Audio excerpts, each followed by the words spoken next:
Tonight, communities coming together to support a young teen after his tragic loss. People in the communities of central Newfoundland are rallying behind a young boy who lost both parents over the Christmas holidays. I mean, Simon was their life, and all very kind-hearted people, both of them. We'll have that story tonight on Here and Now. A couple of St. John's nonprofits are turning a space like this into new affordable housing thanks to some government funding. Students in Shahajit are getting in touch with Innu culture by taking a trip to the Culture Cabin. This is CBC Here and Now.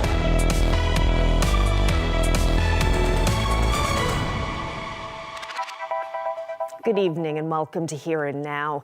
We begin in central Newfoundland, where communities are uniting in grief to offer support and comfort to a young man in need of both. Simon Keats lost both of his parents over the holidays, one to cancer, the other unexpectedly just days later. Here and Now's Troy Turner has more on how Glovertown is building hope out of grief. Simon Keats is wearing trenches in his grandfather's driveway. He's been riding his brand new ATV since he got it, a gift from a couple he never met until a few days ago. You can never replace the loss of two parents, but you can always ease the burden on the little boy's heart because the smiles that put on his face that day. And, he enjoys it day and night. Martin Keats's brother, Jason, lost his battle with cancer 3 days before Christmas. Jason's wife, Robin, died unexpectedly from a heart attack on Boxing Day. All very kind-hearted people, both of them, and they would do whatever they could do. Some people said, they don't see him around much. Jason was more social than Robin, but behind the scenes, they both very community tight-knit. Help your neighbor type people, and did whatever they could do to struggle to survive in life, I guess. Jason was an avid outdoorsman and wanted to pass along those skills to Simon. Even after he was diagnosed with cancer, he fought to stay healthy enough to spend time with his son. When he got out of the hospital, we vowed that every day he was going to be positive and try to do something to teach Simon something new. So the last 11 months, that's what he done. Simon is now living with his grandfather in Gambo. It's been hard on the entire family, but the kindness of strangers in the community is helping them through. In addition to the quad, compliments of Michael and Danielle Kelly, more than $13,000 was raised in a benefit concert this week to assist with funeral arrangements. Despite all the hardships in life and the things we go through, and people struggle to pay rent, people are struggling in Canada right now to buy groceries, place to live, there's still a lot of good-hearted people out there that's reaching out, and wanting to put a little bit extra, a little something, and it's a lot of appreciation for everybody around that lets us know that Canada is still Canada, and your neighbor's still your neighbor. While Simon adjusts to a new life living with his grandparents in Gambo, the family is also looking out to his future with a trust fund. To donate, people can contact Martin Keats through Facebook, or they can contact the Venture Credit Union in Gambo directly. Troy Turner, CBC News, Glovertown. Well, shifting now to health news, there's an uptick in respiratory infections circulating in the province. COVID and influenza are making people sick and worse. But is it enough to overwhelm the healthcare system? Here Now's Peter Cowan takes a look. Gone are the days when everyone with a sore throat and a runny nose got one of these swabs. So it's impossible to know precise numbers, just how many people are sick with COVID, flu, and other respiratory viruses. But some of the stats paint a picture. 2 weeks before Christmas, there were 26 people in hospital with influenza, the highest so far this season. Add to that 15 people hospitalized for COVID-19. And people are still dying. 2 that week from COVID and another 2 from influenza. There are other indications people are sick, like more calls to the health line with questions about respiratory infections, 312 in 1 week, and 2.8% of emergency room visits are people with flu-like symptoms, the highest this season. For COVID-19, we seem to be trending about where we were last year at this time. For influenza, our numbers are not quite as high as we saw last year at this time. However, that was an early season, so our peak was a bit earlier, and we're waiting for more data over the holidays to see where we're sitting right now. Elsewhere in the country, emergency rooms are overrun, thanks in part to flu and COVID and other bugs like RSV. Here in Newfoundland and Labrador, the health authority warned over the holidays of longer wait times in emergency rooms, but what they're dealing with is not out of the ordinary. What we're seeing right now is consistent with what we've seen in years prior as far as the number of cases. So we do expect that our emergency rooms and healthcare staff will be able to anticipate this and put everything in place needed to provide patients with the highest quality care. Protections for now are optional. Masks are encouraged but not required, even in hospitals. Up-to-date vaccinations for the latest strain of COVID and flu are also recommended, but most haven't rolled up their sleeves. We know that fewer than a quarter of the province has received a flu shot this year, and just 17%, or 1 in 6 people, are up to date with their COVID vaccines. We do understand that people are getting tired. However, vaccination is the first and foremost way to protect yourselves and your loved ones. These viruses are constantly evolving, and the vaccines are evolving and being updated to match the strains that we're seeing. It's also becoming harder to find a free test kit. Libraries, which were used to distribute the kits, are reporting that many branches, including all of the ones in the St. John's area, don't have any left. Peter Cowan, CBC News, St. John's.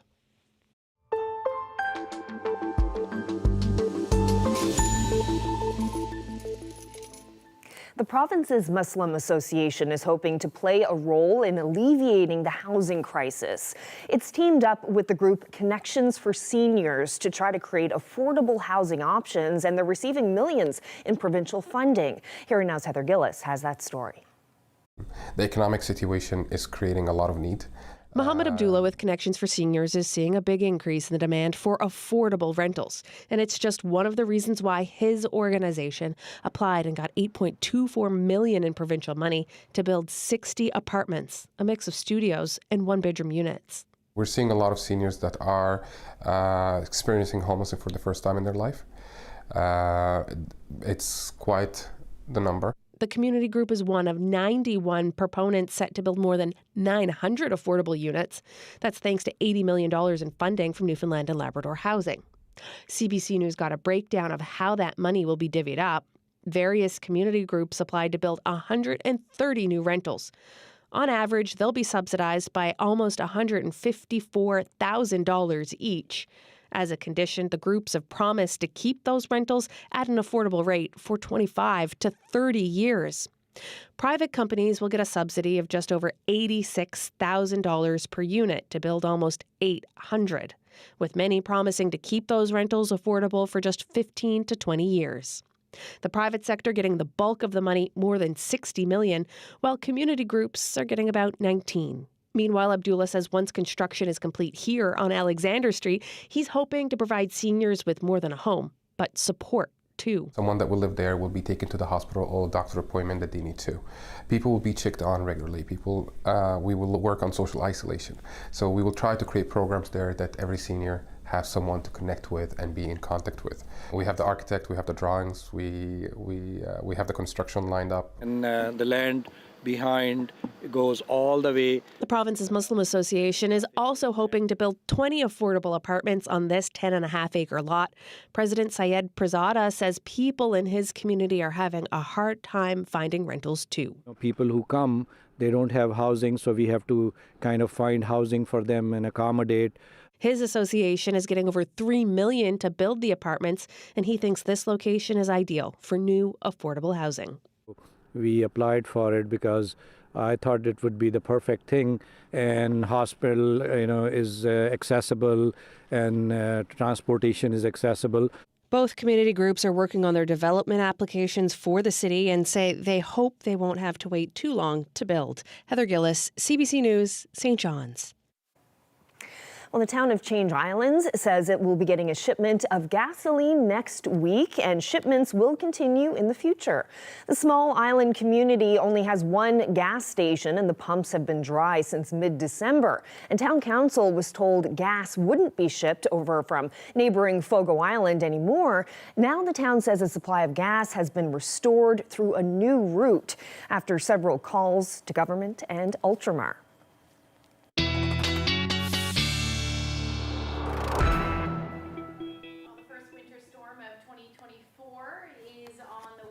We head through. Okay, sorry about that. Well, the first winter storm of 2024 is just on the doorstep as we head through tomorrow.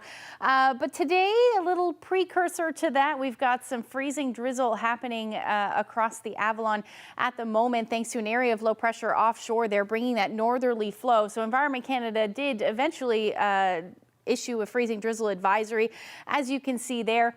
But our next weather maker, like I said, is just on the doorstep. If I zoom out a little bit just to the south here now, that is going to work its way north as we head through the night tonight. By tomorrow morning, we will start seeing that snow. So Environment Canada now has a winter storm warning in effect for the Avalon. Just west of that, for the rest of eastern Newfoundland, from Burin Peninsula all the way through to the Bonavista Peninsula, we are under a winter storm watch. This will likely be a snowfall warning. You're looking at some snow, maybe even some blowing snow. We'll talk about how much snow is on the way and when to expect it when I come back. Thanks, Ashley. Well, St. John's lawyer Avril Baker has been disbarred.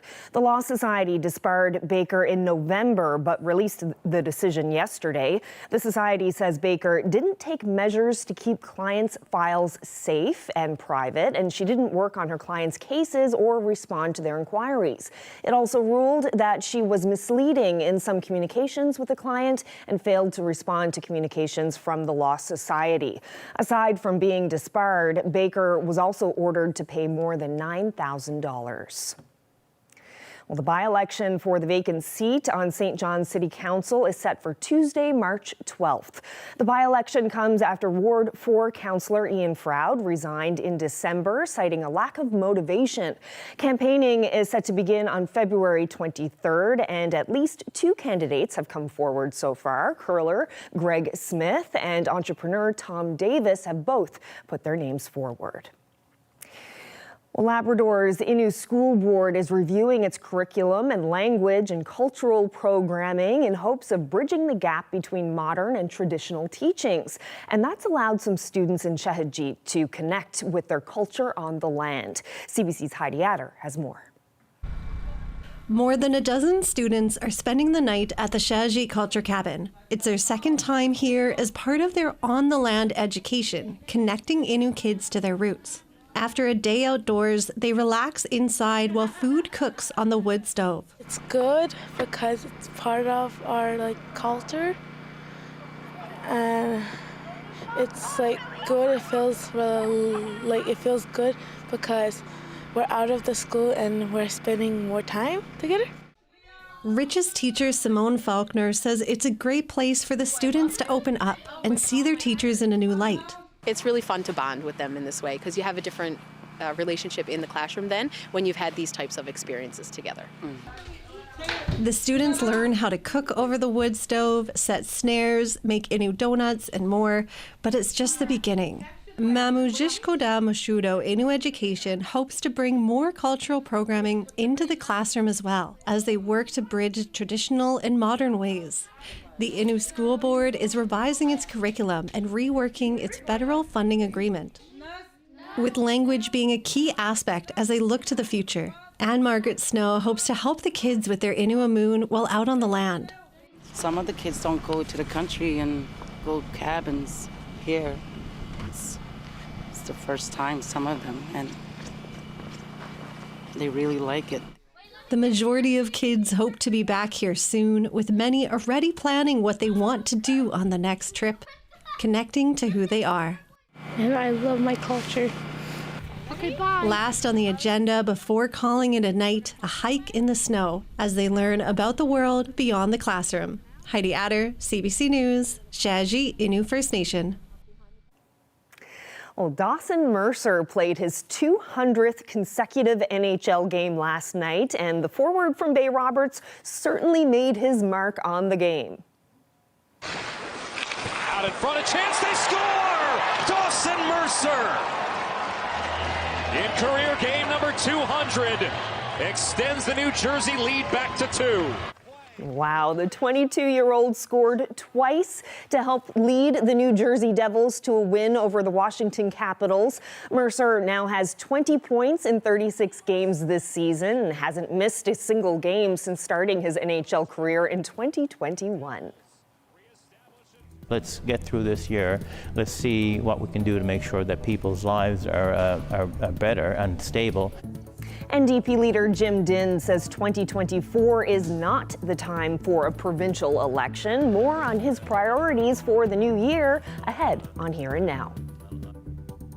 Well, here's a quick look at the forecast as far as snowfall is concerned. We'll talk about when this will all start when I come back.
It is a real-life sea monster. Like, it makes the real world shimmer with a sense of the wondrous. People didn't understand it. Descriptions of it seems like something out of science fiction. There's an element of the madcap, there's an element of whimsy. The giant squid to me is also emblematic of swashbuckling adventure. It just seemed impossible. We've unraveled the story of the Kraken.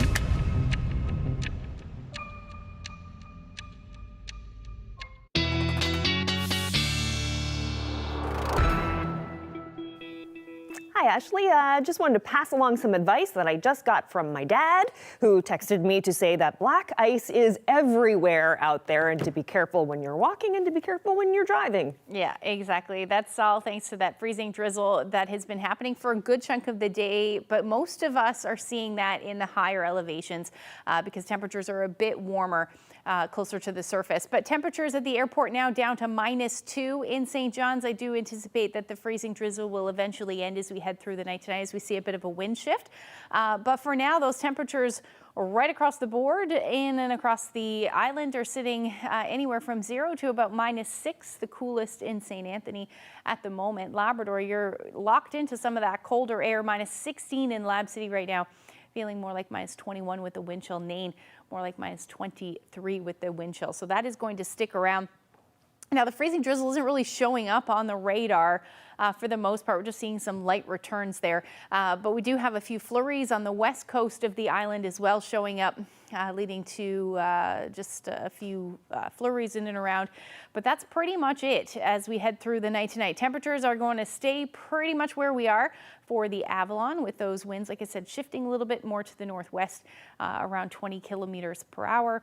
And then for central west coast, your temperatures will sit into the -single digits, -double digits towards the west coast. And again, a few flurries certainly possible, northern peninsula and up across central and western areas of Labrador.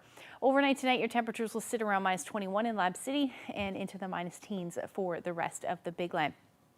Taking a look at what's going on weather-wise, as far as the future tracker is concerned, it will be quiet tonight. Then we watch what happens as we get into tomorrow morning, 7, 8 o'clock tomorrow morning. You're going to start to see that snow, southern Avalon, southern Burin Peninsula, and then it will spread north very quickly. By the time we get into 10, 11 o'clock, most of eastern Newfoundland through towards central, as far as potentially Gander. You will be seeing that snow, and it will get heavy as we head into the afternoon hours. Between 3 and 4 o'clock, you'll be seeing that heavy snow. Winds generally light at this point, only around 20 to 30 kilometers per hour. But it's by the time we get into the 8, 9 o'clock hour that we start to see some of those winds kick up. And this will be combined with some of the heavier snow as well. So blowing snow, reduced visibilities, definitely going to be an issue as we head through the overnight period. And then even into tomorrow, so after midnight, the snow should end, at least taper to flurries, but those winds aren't going anywhere fast tomorrow. This will also be combined with some cool temperatures as well. So we'll likely continue to see blowing snow through the afternoon on Saturday, as well as we see those gusts anywhere from 60 to 80 kilometers per hour. This time, though, those winds will be out of the northwest, hence those colder temperatures. Now, as far as what's going to happen as far as snow is concerned, still looking at a solid 20 to 30 centimeters across the Avalon. Now, I put a plus in there because we could see 35, maybe even 40 centimeters of snow in some areas across the Avalon. Northwest Avalon, Burin Peninsula, as well as the Bonavista Peninsula, you are looking at between 10 to 20 centimeters of snow. You are under a winter storm watch at the moment.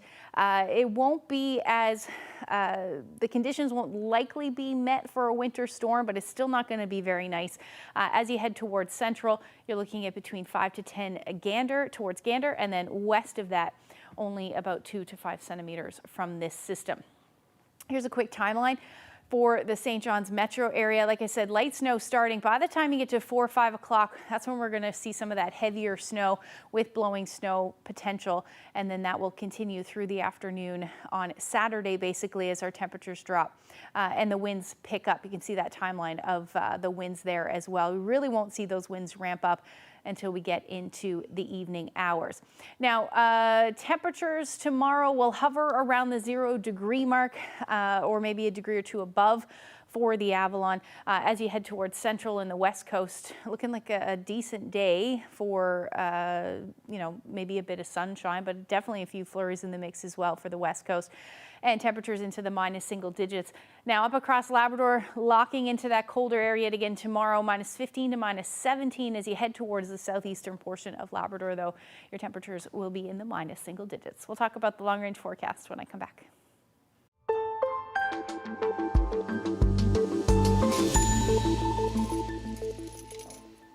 Well, as we begin 2024, the leader of the NDP says his focus is less on mega projects for the province and more on affordability.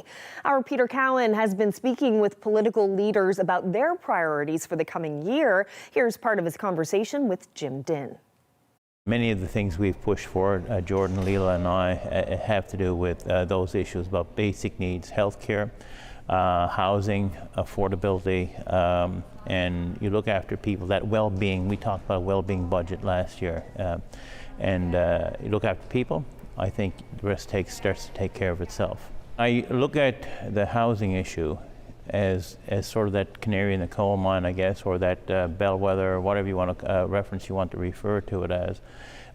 We've gone from, in Newfoundland and Labrador, from where we didn't see the big city homelessness of people sleeping out in the rough. I'm sure there were, but now it was staring us in the face across from the Confederation building. There are still people in the tents down by the Colonial building, and I would suggest that there are people sleeping in the rough and facing homelessness throughout.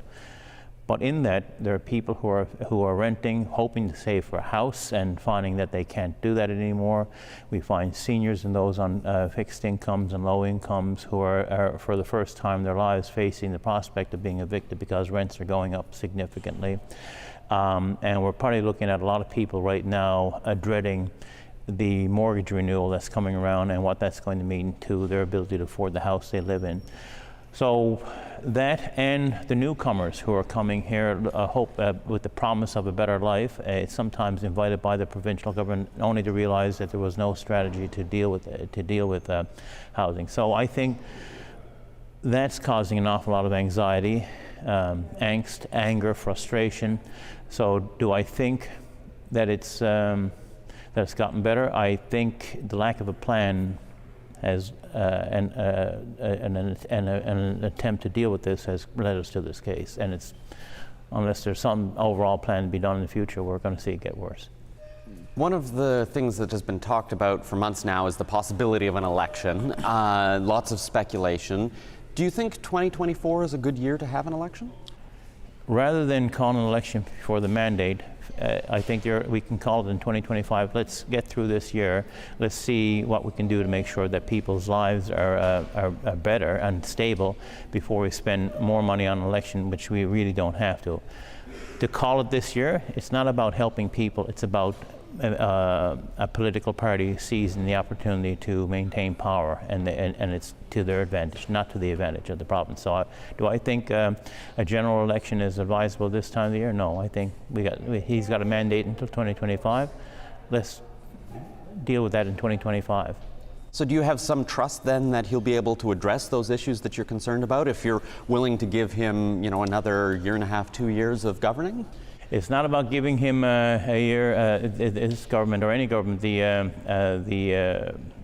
other 2 years, but I think many of the actions or the fact that the focus on homelessness and affordability has been brought about basically because of the opposition parties.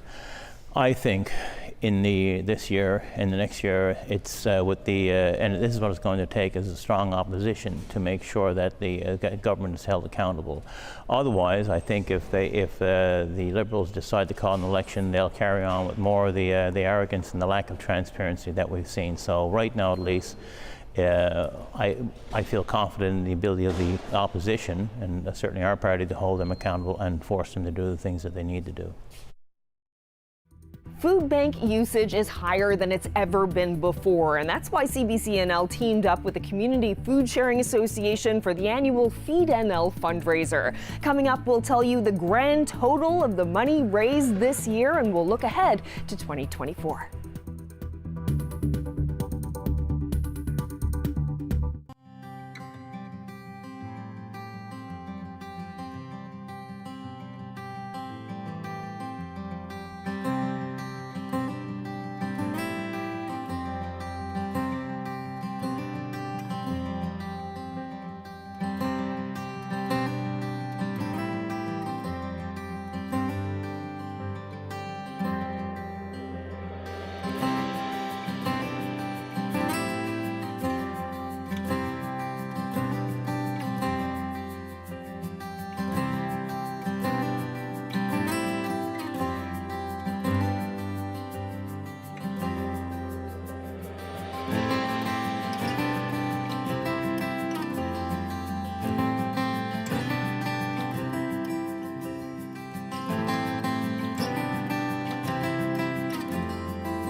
Well, it certainly was one of the biggest news stories of 2023. Food bank usage soared right across the country, and here in Newfoundland and Labrador, more people than ever before relied on food banks. And that's why CBC&L teamed up with the Community Food Sharing Association for the Feed NL fundraiser to help raise money for food banks right across the province. And joining me now is Tina Bishop with the Community Food Sharing Association to talk about how the fundraiser went and what we can expect in 2024. So first of all, why don't you give us the grand total of how much was raised? Absolutely. So the grand total this year was $174,638.98. That is absolutely excellent. Awesome. Were you surprised by that amount? I know that their fundraisers have had difficulties this year because everyone is feeling the pinch, really. But it seems like that was a really good amount. It certainly was, a phenomenal amount.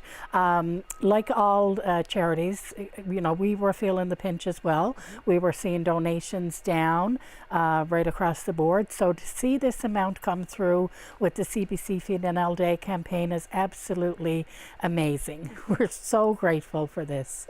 Well, how will that money be used? This money will be used to help us be able to provide food to food banks throughout the province. So right now we have 60 food banks in our membership throughout Newfoundland and Labrador, and all of those food banks will benefit from this campaign. And can you talk a little bit about the year that was? I've mentioned that food bank usage has been up. In particular, more seniors have been using food banks in this province. What have you noticed about the types of people who have been coming through the doors? Well, when we look at statistics, our numbers are showing an actual 44.1% increase in usage since 2019. That's astounding. We're seeing more working people come through the doors, the people who are just not able to make ends meet.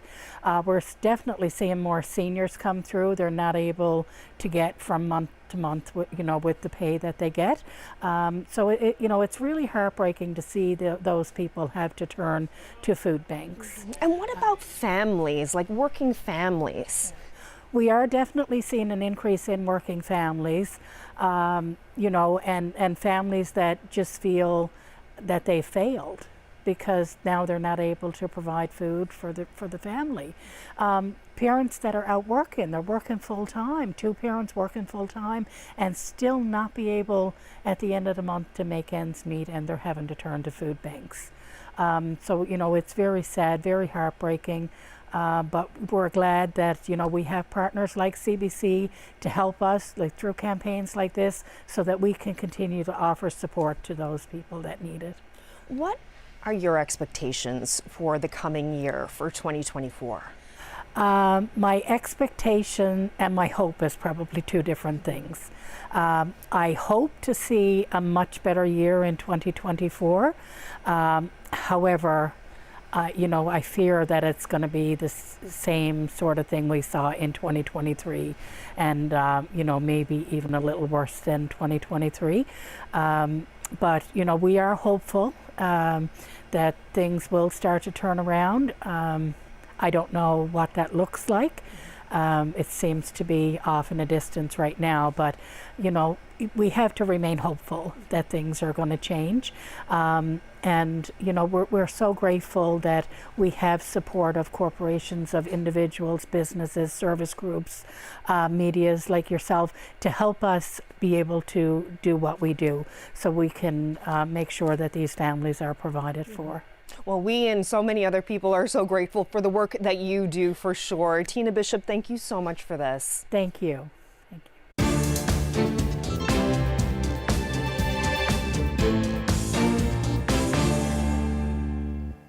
This has been a difficult and emotional day for many inside a London, Ontario courtroom. Victim impact statements began today at the sentencing hearing for Nathaniel Veltman. He was convicted of murder and the deaths of members of the Ufsall family. Friends, loved ones, and supporters are sharing their grief and anger over their loss. The pain felt by the family and the community surrounding our London family is real. The grief is real. The struggle, the sense of fear, the apprehension, and lack of safety and security are all real. The Muslim family was out for an evening walk when they were deliberately struck by a pickup driven by Veltman. In June of 2021, 4 of them were killed. The youngest member of the family, a boy who was 9 years old at the time, was seriously injured. Veltman was found guilty in November on 4 counts of first-degree murder and 1 count of attempted murder. Over today and tomorrow, as many as 70 victim impact statements will be heard at his sentencing hearing. In other news, wireless phone plans are about to get more expensive for some Canadians. Rogers says some customers can expect to see price hikes in the coming weeks. No, they shouldn't. It's too much, to be honest. It's not fair, because we are anyway paying like a lot in terms of the groceries and in terms of the rent. You know what? They'll do whatever they can get away with. Right. So maybe there should be some legislation about it. Well, no surprise there, not too many fans of that news on the streets of Toronto. Bell is reportedly set to do the same in February. The Rogers price hike will impact some customers' wireless phone and internet plans, including customers of its subsidiary, Fido. Rogers says many will see a price hike under $7, but the increases could be as high as $9 per month, depending on a customer's plan or bundle with their carrier. The hikes apply only to customers who are not on contract. Sexuality doesn't end with the menopause for women. She's interested in sex. She's a grandmother. Well, at age 95, this St. John's artist is no shrinking violet. We go inside the work and the apartment of Kathleen Noling. That's just ahead.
Well, at a time when most seniors are slowing down, one St. John's artist is only getting louder.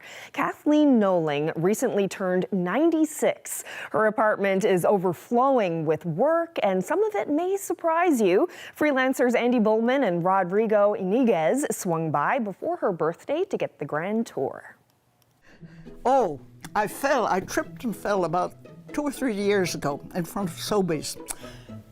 Smacked my face, bled like a pig.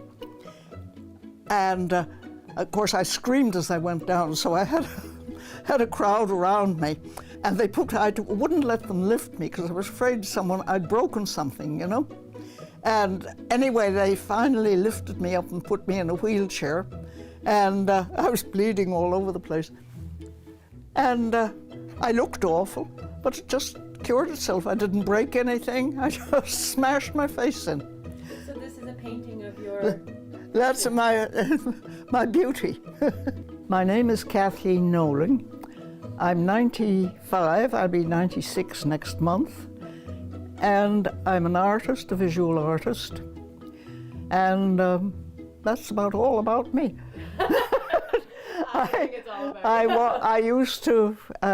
I was quite active as a feminist.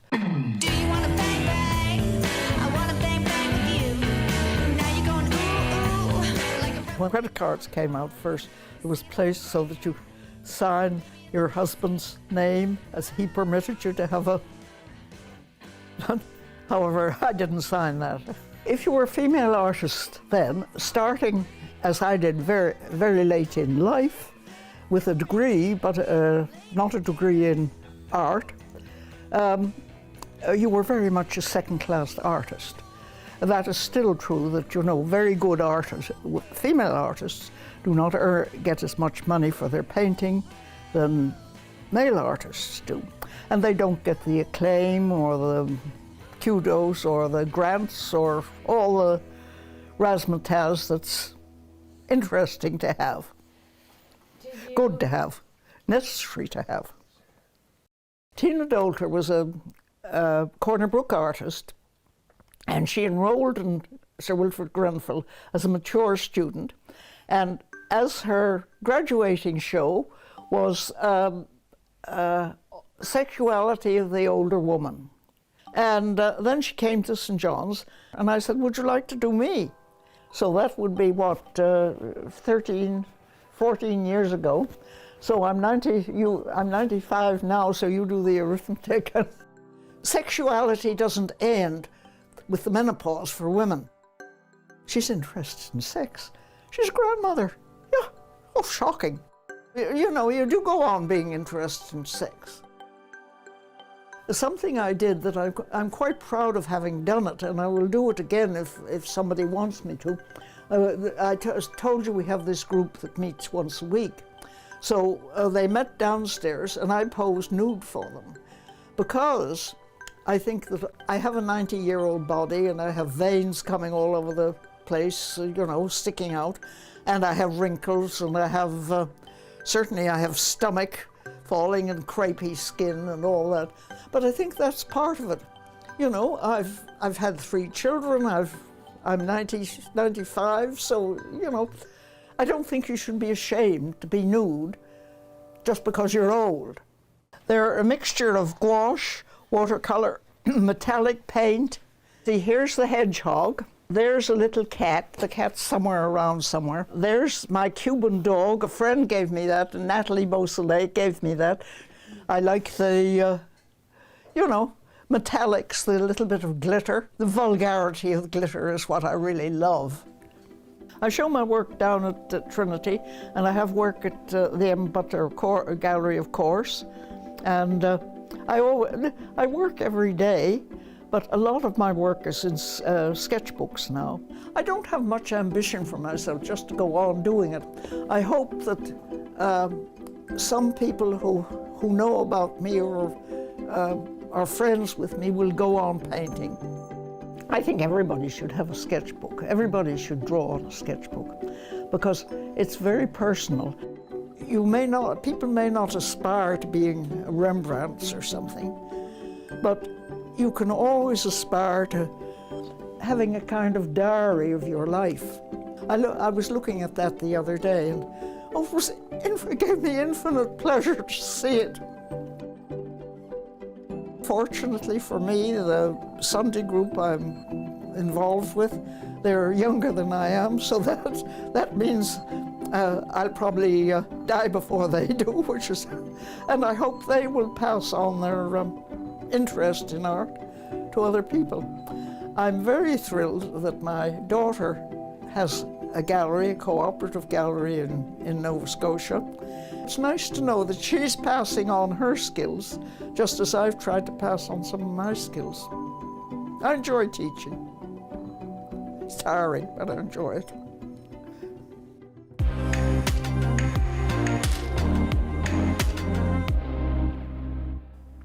Well, staying with art and Nova Scotia, Halifax is among the fastest growing cities in the country, but many there are taking notice of what's disappearing, public art. Whether it's inside private spaces or in plain public view, the artistic palette of Halifax is changing. Preston Mulligan has more.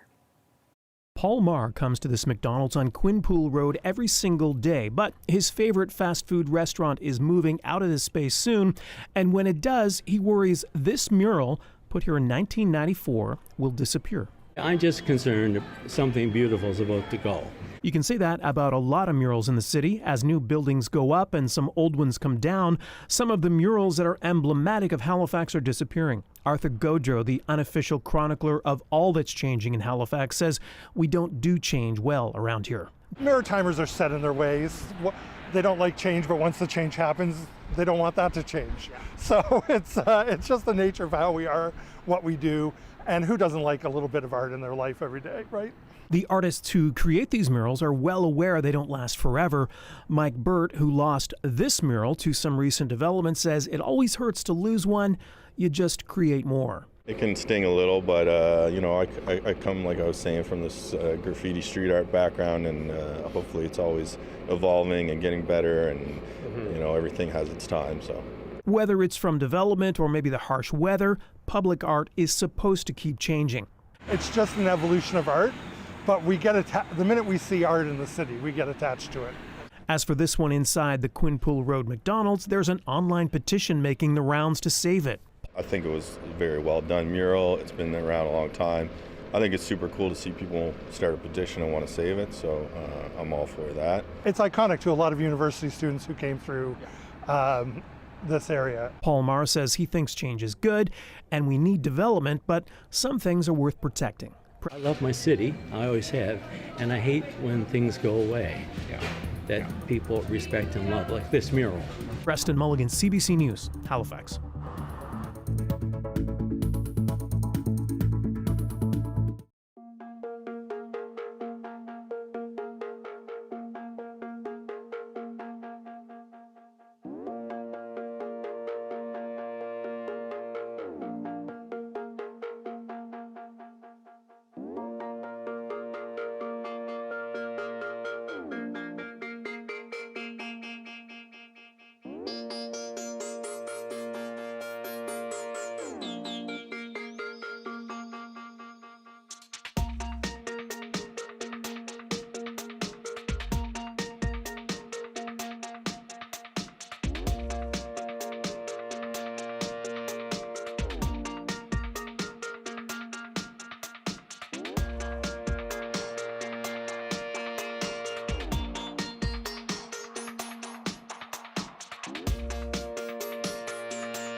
Blur. There's not a lot to do here except play music and have a good time, you know. Yeah, you know, unemployment breeds creativity. You know, when Friday came around, it wasn't like, oh, what are we going to do? It was just like, okay, who's playing at the hall tonight? Just when that, Seattle thing was just affecting, like, the radio and stuff, there was this whole amazing scene that was happening here. We just really wanted to sound like what we were listening to. What had been a vibrant underground scene at that particular point exploded. He was the one who was organizing most of the shows. He was this enigma that just lived at CHMR. I don't know what made it so special then, but it was special.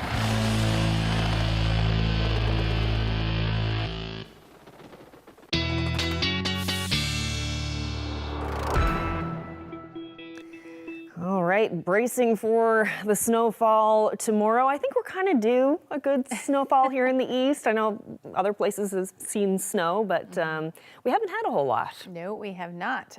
We certainly haven't had a whole lot. And I know even up across Labrador still seeing a lack of snow as well. But yes, it's our turn in the east here. Let's take a look at what's going to happen as we head through Friday evening and into Saturday. So the bulk of the snow should end overnight, and then by by Saturday morning, we are going to start to see some of those temperatures drop, but the winds will continue. This time they'll be northwesterly winds, and they'll be gusting anywhere from 60 to about 70 kilometers per hour. The reason for that, we've got an area of high pressure to the west, that area of low pressure offshore, and that is tightening the gradient and leading to some strong winds. So still going to see some blowing snow, I think, at times through the day on Saturday. Keep that in mind if you do have any travel plans. But the temperatures will be sitting into the minus single digits. Now, as you head towards the west coast, that northwesterly flow is going to lead to some onshore flurries through the day. So you actually could see some accumulating snow with this as well, 5 to 10, maybe even 15 centimeters in some of the higher elevations. And as far as Labrador is concerned, you're looking at your temperatures well into the minus teens, even minus 20 for Lab City, although it will be nice and sunny for you. Now, the other thing to keep in mind with the winds as strong as they will be through the day, the wind chill values across the island will be into the minus teens and maybe even the minus 20s as well. As we head into Sunday, we will start to see some clearing skies, which will be nice. Still, though, that onshore flow for the west coast, still anticipating you'll see some snow through the day up across Labrador. Another beautiful afternoon, except towards the coast, where later in the day, some of this snow may reach the coastal areas of the Big Land into the evening hours. Now, for the most part, your temperatures will still be into the minus teens, minus 21 in Lab City, and we're hanging on to that cold air across the island as well. A little less windy on Sunday, eventually in the evening hours. So again, if you have any outdoor activities planned to enjoy the snow that fell, you're definitely going to want to bundle up because those wind chills will still be into the minus teens.